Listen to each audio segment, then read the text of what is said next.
தாமரையின் காதல். அத்தியாயம் 4. அடிமை சந்தையிலே வரிசையில் நின்றிருந்தான் காஞ்சிபுரத்தான். கம்பெனி கோட்டைக்கு அருகில் அந்த இடம். ஆண்களின் வரிசை. ஏழை எளியவர்கள், மெலிந்து நலிந்தவர்கள். தம்பி, இடம் கொடேன். பெரியவரே, சற்று நகருங்களேன். எந்த ஊர்? நேற்று பூரா வேலை தேடினேன், கிடைக்கவில்லை. இப்படி பல உரையாடல்கள். இவை எதுவும் காஞ்சிபுரத்தானின் காதில் விழவில்லை. சுளீர் சுளீர் அந்த சவுக்கடி ஓசை மட்டுமே கேட்டது.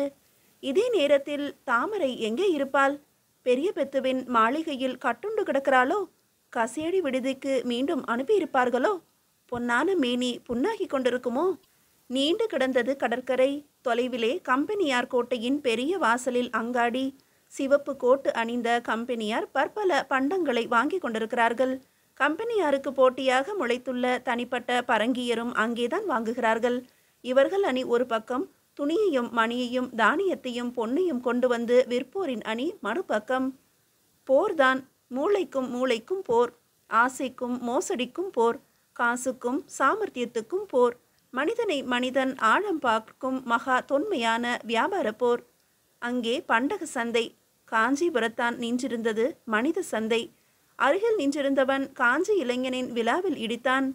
கம்பெனியான் கொடி என்னமாக பறக்கிறது பார் கோட்டையிலே. அந்தண்டை இருந்த ஒருவன் பதில் கொடுத்தான். ஏனையா வயிற்றெரிச்சல் படுகிறாய்? கெட்டிக்காரன் பிழைக்கிறான். ஒரு நாள் இல்லாவிட்டால் ஒரு நாள் இந்த தேசத்தையே அவன்தான் ஆளப்போகிறான். தூ தூ, பரங்கிக்கு அடிமைப்படுவோம் என்று வெட்கமில்லாமல் சொல்கிறாயே. ஷ் என்று அதட்டினான் கோடியிலிருந்த இன்னொரு ஆள். நமக்கு ஏனப்பா நாட்டு வளப்பம்? அதோ அவர்கள் வந்து விட்டார்கள், வாயை மூடிக்கொள். பெரிய பெத்து பல்லக்கிலிருந்து இறங்கி கொண்டிருந்தார்.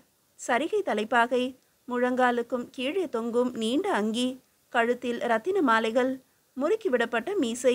அடிக்கடி சுண்டு விரலால் அதன் நுனிகளை நாசுக்காக மேல் நோக்காக தூக்கிவிட்டு கொண்டார்.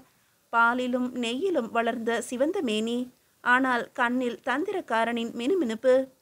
கணக்கு பிள்ளை ஓலையும் எழுத்தாணியும் தயாராக ஏந்தி அவர் பின்னால் வந்து கொண்டிருந்தான்.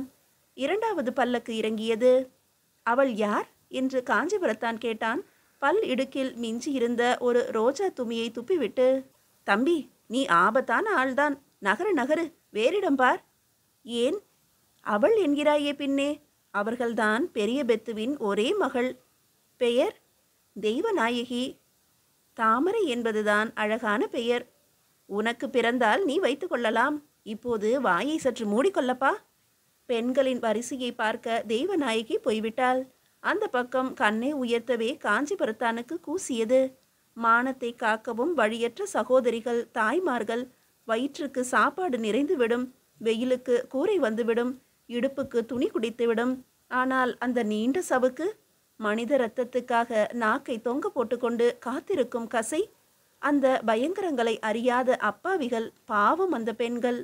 தாமரையும் இப்போது அடி வாங்கி கொண்டிருப்பாளோ? ச்சே, அவளை தனியே விட்டுவிட்டு போனது என்ன ஒரு மடமை. திடீரென்று நிற்க முடியவில்லையப்பா, என்னால் முடியல. காஞ்சிபுரத்தானின் வரிசையில் ஒரு கிழவன் விழுந்து விட்டான்.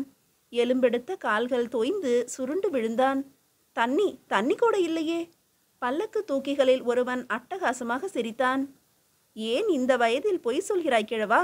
அதோ சமுத்திரம் பூரா தண்ணி தானே. காஞ்சிபுரத்தான் கிழவனை கையில் தாங்கினான். மெல்ல உட்கார்த்தி வைத்தான். இதோ தண்ணீர் கொண்டு வருகிறேன். பல்லக்கின் பக்கத்தில் ஒரு ஆள். அவன் கையிலே எஜமானரின் வெற்றிலை செல்லம். வெள்ளி கூஜாவில் தண்ணீர். வெடுக்கன பறித்து வந்தான். அதை கிழவரின் வாயில் ஊற்றினான். சிப்பாய் ஒருவன் அவனை பிடித்து தள்ளி கூஜாவை கைப்பற்றி கொண்டான். கெட்ட கேட்டுக்கு வெள்ளி கூஜாவில் தண்ணி கேட்கிறதோ? பிரம்பு காஞ்சிபுரத்தானின் காலை பதம் பார்த்தது. கிழவன் பயந்து ஓடவே இவனும் தன் வரிசைக்கு திரும்பினான். அருகில் இருந்தவர்கள் அதிசயமாக அவனை பார்த்தார்கள். சரியான வம்புக்காரனப்பா நீ. பஞ்சத்தில் அடிபட்டவர்கள் நாங்கள். சோற்றுக்கு இல்லாமல் துணிக்கு இல்லாமல் அடைக்கலம் கொடுத்தால் போதும் என்று வந்து நிற்கிறோம். நீ போய் எஜமானரின் வெள்ளி கூஜாவை தட்டி கொண்டு வருகிறாயே. காஞ்சிபுரத்தானுக்கு கோபம் வந்தது. நீங்களெல்லாம் தன்மானத்தை இழந்து விட்டீர்கள். அடிமையாக பிழைத்தால்தான் உயிர் வாழ முடியுமா என்ன? பட்டணத்தில் எத்தனை நெசவு தொழிலாளிகள், தச்சர்கள், நெசவாளிகள் கம்பெனிக்காரனிடம் சம்பளம் வாங்கி கொண்டு பிழைக்கிறார்கள். அங்கே போகக்கூடாது? அங்கெல்லாம் சல்லடை போட்டு வேலை தேடிவிட்டுதான் இங்கே வந்தோம். காஞ்சிபுரத்தானுக்கு அடுத்திருந்தவன் சட்டென்று சிரித்தான். ஆமாம், இத்தனை பேசுகிறாயே தம்பி, நீ ஏன் இங்கே வந்து நிற்கிறாய்? காற்று வாங்கவா? என் விஷயம் வேறு. பட்டு அங்கி போட்டிருந்தால் எவன் உன்னை வாங்குவான்? கழற்றி இடுப்பில் சுற்றிக்கொள். விரலில் இருக்கிற மோதிரத்தையும் எடு. வேட்டியில் முடிந்து கொள். மெலிந்தவன் மாதிரி வேஷமாவது போடப்பா. அவன் சொன்னதை எல்லாம் செய்தான் காஞ்சிபுரத்தான். பிறகு தயாராக நின்று கொண்டான். அவனுடைய வரிசையில் 30 பேர் இருந்தார்கள்.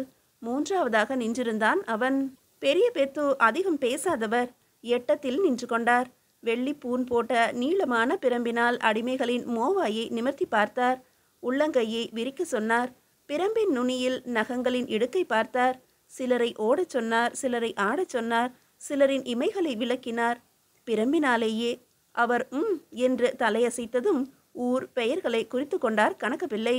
காஞ்சிபுரத்தானின் முறை வந்தது. லேசாகத்தான் பார்த்தார். எதுவும் சொல்லாமல் நகர்ந்து விட்டார். அடுத்த ஆள், அதற்கு அடுத்த ஆள் என்று போய்விட்டார். காஞ்சிபுரத்தானுக்கு பொறுக்கவில்லை. 6வது ஆளாக போய் நின்று கொண்டான் மீண்டும். பெரிய பெத்து அப்போதும் எதுவும் சொல்லவில்லை. என்று உதட்டை பிதுக்கினார். 7வது 8வது ஆட்களிடம் நகர்ந்து விட்டார். மறுபடியும் 9வதாக போய் நின்றான் காஞ்சி வாலிபன். பிரம்பால் அவனை விலக்கிவிட்டு 10வதை பரிசோதித்தார் பெரிய பெத்து. தாழவில்லை காஞ்சிபுரத்தானுக்கு. முரட்டுத்தனமாக அவரை மறித்தார் போல நின்றான். என்னிடம் என்ன குறை? அடிமைக்கு தேவையான உயரம், எடை, பலம் எல்லாம் எனக்கு இருக்கிறதே என்றான். அடிமைக்கு இருக்கக்கூடாததும் ஒன்று இருக்கிறது என்றார் பெரிய பெத்து. என்ன அது? திமிர். கொல்லென்று சிரிப்பு எழுந்தது அந்த கூட்டத்தில். பணக்காரன் சொன்ன விகடமாயிற்றே. தேவைக்கு அதிகமாகவே நகைப்பு கிடைத்தது. உருமாலை விசிறி போட்டுக்கொண்டு பெரிய புத்து நகர்ந்து விட்டார்.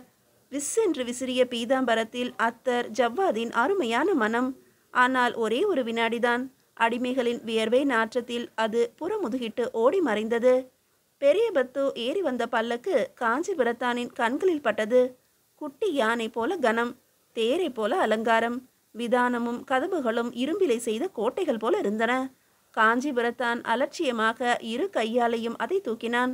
தோள் மீது வைத்து கொண்டான். பல வினாடிகள் கழித்து இறக்கினான். பெரிய பெத்துவிடம் சென்று, நீங்கள் தேர்ந்தெடுத்திருக்கின்ற ஆட்களிலே எவனையாவது இப்படி செய்ய சொல்லுங்கள் பார்க்கலாம் என்றான். பெரிய பெத்து பதிலேதும் சொல்லவில்லை. பல்லக்கை நோக்கி நகர்ந்தார். மீசையின் நுனியுடன் சுண்டு விரல் சல்லாபித்தது. கம்பெனியார் கோட்டையிலிருந்து ஒரு மெலிந்த ஆள் அவரிடம் வந்தான். பெரிய பெத்துவின் பார்வை கோட்டைக்கு சென்று திரும்பியது. ஏதோ எண்ணமிட்டார். எப்படி இருக்கிறான் என்றார். இன்னும் அடைத்துதான் வைத்திருக்கிறார்கள். ஆனால் சாப்பாடு ஏராளம், சாராயம் தாராளம். நல்லது, விரைவில் உதவி வரும் என்று சொல்லு. உத்தரவு. அவன் போய்விட்டான். இன்னொரு ஆள் கை கட்டி வாய் பொத்தி கொண்டு ஓடி வந்தான். அம்மா புறப்படலாமா என்று கேட்கிறார்கள். என்ற பெரிய பெத்து தன் பல்லக்கில் ஏறிக்கொண்டார். காஞ்சிபுரத்தானின் உதடுகள் இறுகின. கண்களில் செம்மை பாய்ந்தது. எதிரில் பார்த்தான். தெய்வநாயகி தன் சிவிகையில் அமர்ந்து விட்டாள். அவள் பார்வையும் கோட்டையின் மீதே இருந்தது.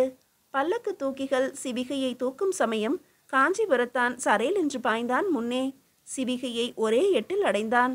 அவள் வீற்றிருந்த பட்டு மெத்தையில் அழுத்தமாக கையை ஊன்றினான். அந்த அதிர்ச்சியில் பல்லக்கு ஒரு முறை குலுங்கியது. பளீர். காய்ச்சிய ஈயம்தான். அப்படி ஒரு அறை. காஞ்சிபுரத்தானின் கன்னத்தில் 5 விரல்களின் முத்திரை. நாகம் போல சீறினாள் நங்கை. என்ன துணிச்சல் உனக்கு? காஞ்சிபுரத்தான் வாய்மொழி தரவில்லை. உள்ளங்கையை விரித்து காட்டினான். வீல் என்று கூச்சலிட்டாள் தெய்வநாயகி.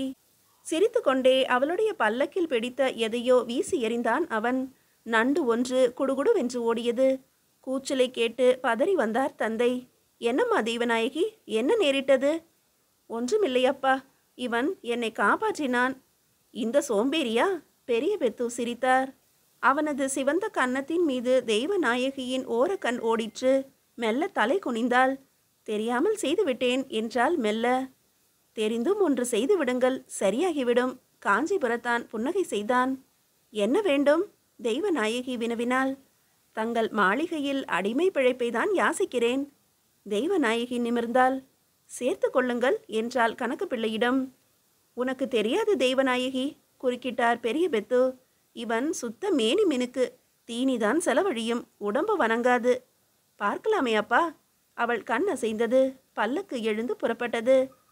தந்திரக்காரன்தான், பாராட்டிவிட்டு தன் சிவிகையில் ஆரோகணித்தார் பெரிய பெத்து. நண்டு உண்மையிலேயே பல்லக்கில் இருந்ததா அல்லது உன் கையில் இருந்ததா காஞ்சிபுரத்தான் விடை தரவில்லை.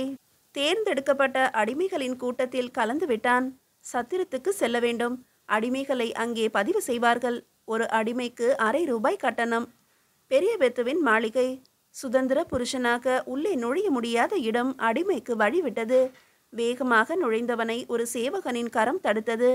அடிமைகளுக்கு இந்த வழி. குனிந்து செல்ல வேண்டிய குறுகலான பாதை ஒன்றை காட்டினான் அவன். இது என்ன சுரங்கமா? இருட்டிலே துழாவிக் கொண்டு சென்றான் காஞ்சிபுரத்தான். மற்ற அடிமைகள் ஒவ்வொருவராக ஒவ்வொரு அறைக்குள் நுழைவது தெரிந்தது. செவியை கிழிக்கும் ஒரு கோர கூச்சல். பிறகு அவர்கள் வெளிப்பட்டார்கள். வேறு வழியாக மாளிகையின் பின்புறம் சென்றார்கள். நடையில் தள்ளாட்டம், முகத்தில் வேதனை. என்ன நடக்கிறது அந்த அறையில்? இருண்ட அறையினுள் நுழைந்த பின்னர் புரிந்தது. தகதகவென்று ஒரு அடுப்பு எரிந்து கொண்டிருந்தது. இரும்பு கோல் ஒன்று அதிலே காய்ந்து கொண்டிருந்தது. திரும்பு என்று ஒருவன் காஞ்சிபுரத்தானின் தோளை பிடித்து திருப்பிவிட்டான். அடுப்பின் பக்கம் அவன் முதுகு திரும்பியது. மற்றவன் சூட்டுக்கோலை அடுப்பிலிருந்து எடுத்தான். திக்கென்றது காஞ்சிபுரத்தானுக்கு. தாமரைக்காக பொறுத்து கொள்ள வேண்டியதுதான். அவன் முதுகில் வலது தோளின் கீழே கூரிய கொள்ளி பாய்ந்தது. பல்லை இறுக கடித்தான் காஞ்சிபுரத்தான். நாக்கு சிக்கியது நடுவில். குபுகுபுவென்று வாய்க்குள் இரத்தம் ஊறுவது தெரிந்தது. அதன் உப்பு சுவையை கடிபட்ட நாக்கு உணர்ந்தது. முதுகில் பச்சை தோல் கருகும் நாற்றம். அந்த நிலையிலும் காஞ்சிபுரத்தானின் அறிவு மழுங்கவில்லை. முதுகில் எழுதப்படுவது என்ன என்று ஊகித்தான். பே என்ற எழுத்து, அதாவது பெரிய பெத்து என்பதன் சுருக்கம். போ! அவன் முதுகை பிடித்து மறுபுறம் தள்ளிவிட்டான் சூடு போட்டவன். எருமை தோளாடா உனக்கு? வாயே திறக்கவில்லையே. திறந்த முற்றம். பின்னர் மாட்டுக்கொட்டில். அருகில் குதிரை லாயம். அவற்றின் பின்புறம் பரந்த தோட்டம். நடுநடுவே சிறு சிறு கொட்டடிகள். தறி போடுவோர், சாயமிடுவோர், மரம் வெட்டுவோர், மாடுகளை குளிப்பாட்டுவோர், குதிரைகளுக்கு உடம்பு பிடித்து விடுவோர், துணி துவைக்கவும் பாத்திரங்கள் கழுவவும் விறகு சுமப்போருமாக பல பேர். நாட்டாண்மைக்காரன் ஒருவன் வந்தான். போய் கிணற்றிலிருந்து தண்ணீர் இழுத்து தோட்டத்துக்கு பாய்ச்சு. கூட வேலை செய்து கொண்டிருந்தவனிடம் கேட்டான். பெண்கள் எந்த பக்கம் இருக்கிறார்கள் என்று. கூட்டாளி இகழ்ச்சியாக சிரித்தான். இந்த நாய் பிழைப்புக்கு அது வேற தேவைப்படுதா? சி, வேலையை பார். வேலையில் மனம் ஓடவில்லை. பலவிதமான யோசனைகள் இங்கும் அங்கும் பார்த்தான். ஒரு கூரான குச்சி கிடைத்தது. கூட்டாளி கவனிக்காத தருணம். தண்ணீர் நிறைந்திருந்த தோல் பையில் சுருக்கென்று குத்தி கிழித்தான். தண்ணீர் பொதபொதவென்று கொட்டியது ஓட்டை வழியே. அடடா, ஓட்டையாகிவிட்டதே. ஊசி இருக்கிறதா தைக்க? என்னிடம் ஏது? மேலாளை கேள் என்றான் கூட்டாளி. மேலாளுக்கு கோபம் வந்தது.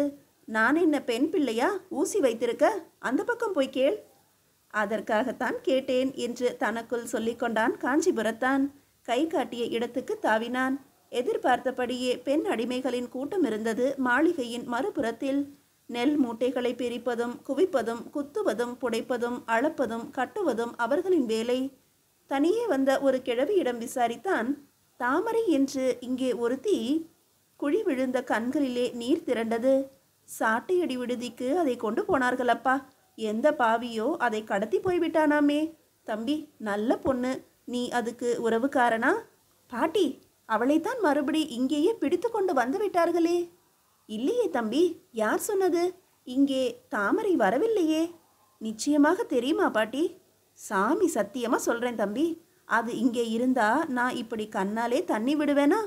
காஞ்சிபுரத்தான் தனது பழைய இடத்தை நோக்கி நடக்கவில்லை. இனி இங்கே என்ன வேலை? வேறே யார் அவளை கொண்டு போயிருக்க முடியும்? ஒருவேளை சாட்டை விடுதி ஆளோ? எதுவானாலும் உடனே அறிய வேண்டும். உடனேயே. திரும்பியவன் நின்றான். மடியிலே ஏன் வீண் கணம்? காஞ்சியிலிருந்து கொண்டு வந்த காசு, தன்னைத்தானே விற்று கிடைத்த பணம் மொத்தத்தையும் பாட்டியின் கையில் தந்தான். சுதந்திரமாக நடையை கட்டினான். கிடுகிடுவென்று வாசலுக்கு நடந்து வெளியேற கால் வைத்தான். டேய், எங்கே போகிறாய்? காவல்காரன் வழியை மறித்தான். என் இஷ்டம். அடிமைக்கு இஷ்டம் வேறையா இஷ்டம்? பட் பட் பட் என்று உப்பரிகையிலிருந்து யாரோ கைத்தட்டினார்கள். பெரிய பெத்துதான். அவனை இங்கே அனுப்பு. சலவைக்கல் பதித்த தளத்தில் கால் வைத்து ஏறினான் படிப்படியாக. மௌனமாக அவனை பார்த்தபடி நின்றார் பெரிய பெத்து. விடுதலை வேண்டுமா உனக்கு? காஞ்சிபுரத்தானின் விழியில் ஒளி. ஆள் வாட்டசாட்டமாக இருக்கிறாய். தந்திரக்காரன் வேறே. உன்னால் தான் முடியும். எது? கம்பெனிக்காரனின் கோட்டைக்குள் நுழைவது. நுழைந்து கோல்கொண்டா நவாபுக்கு வலது கையாக இருந்தான். எனக்கு உறவினனான ஒரு பையன், சிவ சிதம்பரம் என்று பெயர். கம்பெனிக்காரர்கள் பிடித்து போய் கோட்டையில் சிறை வைத்திருக்கிறார்கள். மீட்டு அழைத்து வர வேண்டும். முடியுமா? ஏன் முடியாது? சரி, வாசலுக்கு போ, நான் வருகிறேன் என்றார் பெரிய பெத்து.